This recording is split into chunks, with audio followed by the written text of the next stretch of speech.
குறைந்த விலை நிறைந்த தரம் தங்கள் தேவைகள் அனைத்தும் ஒரே இடத்தில் ஜெயச்சந்திரன். ஆச்சி ராயல் குலோப் ஜாமுன் பேக்ஸ் ஒன்று வாங்கினால் ஒன்று இலவசம். பழைய நகையை கொடுத்து பை டு 11 monthsல அதே அடைக்கு புது நகையை எடுத்துக்கோங்க. எக்ஸ்ட்ராவா ₹1 தர வேண்டாம். Magic old gold exchange. Pudukkottai மாவட்டம் மணல்மேல்குடியில் உள்ள காளியம்மன் கோயில் அருகே இளைஞர் ஒருவர் கஞ்சா விற்பனை செய்து வந்திருக்கிறார். அவர் தன்னை போலீஸ் என கூறிக்கொண்டு கையில் துப்பாக்கி வைத்திருக்கிறார் என்ற தகவல் மணல்மேல்குடி போலீசாருக்கு தெரிய வந்துள்ளது. இதனை அடுத்து உடனடியாக ஸ்பாட்டுக்கு சென்ற போலீசார் அங்கு கஞ்சா விற்பனையில் ஈடுபட்டிருந்த இளைஞரை பார்த்து அதிர்ச்சி அடைந்துள்ளனர்.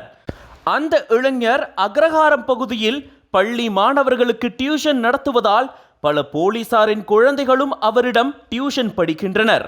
மேலும் அவர் ஏற்கனவே பலமுறை மணல்மேல்குடி காவல் நிலையம் வந்துள்ளார் என்பதுதான் போலீசாரின் அதிர்ச்சிக்கு காரணம். இதனிடையே சம்பந்தப்பட்ட இளைஞரை காவல் நிலையம் அழைத்து சென்று விசாரணை மேற்கொண்டதில் பல்வேறு திடுக்கிடும் தகவல்கள் வெளியானது. கஞ்சா விற்பனையில் ஈடுபட்டிருந்த இளைஞர் கீழமாந்தாங்குடி கிராமத்தை சேர்ந்த 26 வயதான பிருத்திவிராஜ். முதுகலை பட்டதாரியான இவர் சிறுவயதில் இருந்தே போலீஸாக வேண்டும் என்ற கனவோடு இருந்துள்ளார்.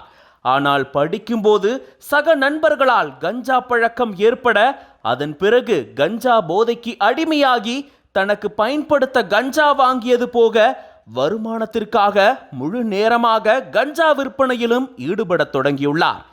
பிருத்திவிராஜ் கஞ்சா போதைக்கு அடிமையாகி இருந்தாலும் மணல்மேல்குடி பகுதியிலேயே ஒரு டியூஷன் சென்டரில் அறிவியல் பாடங்கள் நடத்தி வந்துள்ளார். மேலும் தனது கஞ்சா வியாபாரத்திற்காக ஏர்கன் பிஸ்டல் ஒன்றை வாங்கி கொண்டு போலீஸ் கைரேகை பதிவு டெக்னீஷியன் SI என்ற போலி அடையாள அட்டையுடன் பலரையும் மிரட்டியுள்ளார் என்பது தெரிய வந்தது. இதையடுத்து பிருத்திவிராஜிடம் இருந்து சுமார் 1 கிலோ கஞ்சா, மோட்டார் சைக்கிள் மற்றும் ஏர்கன் பிஸ்டல், போலி SI அடையாள அட்டை ஆகியவற்றை பறிமுதல் செய்தனர். அதைத் தொடர்ந்து பிருத்திவிராஜ் மற்றும் அவருக்கு கஞ்சா சப்ளை செய்த கிருஷ்ணசாமிப்பட்டினம் பாதுஷா ஆகியோர் மீது வழக்கு பதிவு செய்து இருவரையும் நீதிமன்றத்தில் ஆஜர்படுத்தி சிறையில் அடைத்தனர். இதனிடையே இந்த வழக்கில் துப்பு துளக்கும் போலீசார் பிருத்திவிராஜுக்கு ஏர்கன் துப்பாக்கி எப்படி கிடைத்தது, அவரிடம் இருந்த போலி அடையாள அட்டையை யார் தயாரித்து கொடுத்தது என பல்வேறு கோணங்களில் விசாரித்து வருகின்றனர்.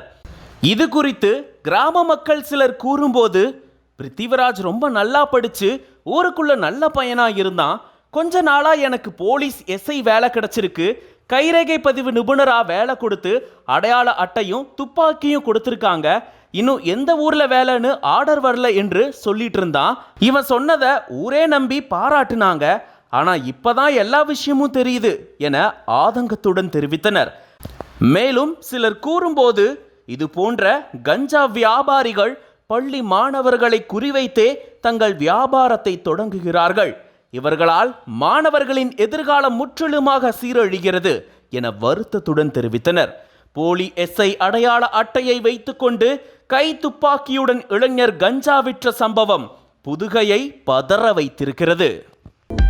அனல் பறக்கும் செய்திகளை அப்டேட் செய்து கொள்ள நக்கீரன் களத்தை இப்பவே சப்ஸ்கிரைப் பண்ணுங்க.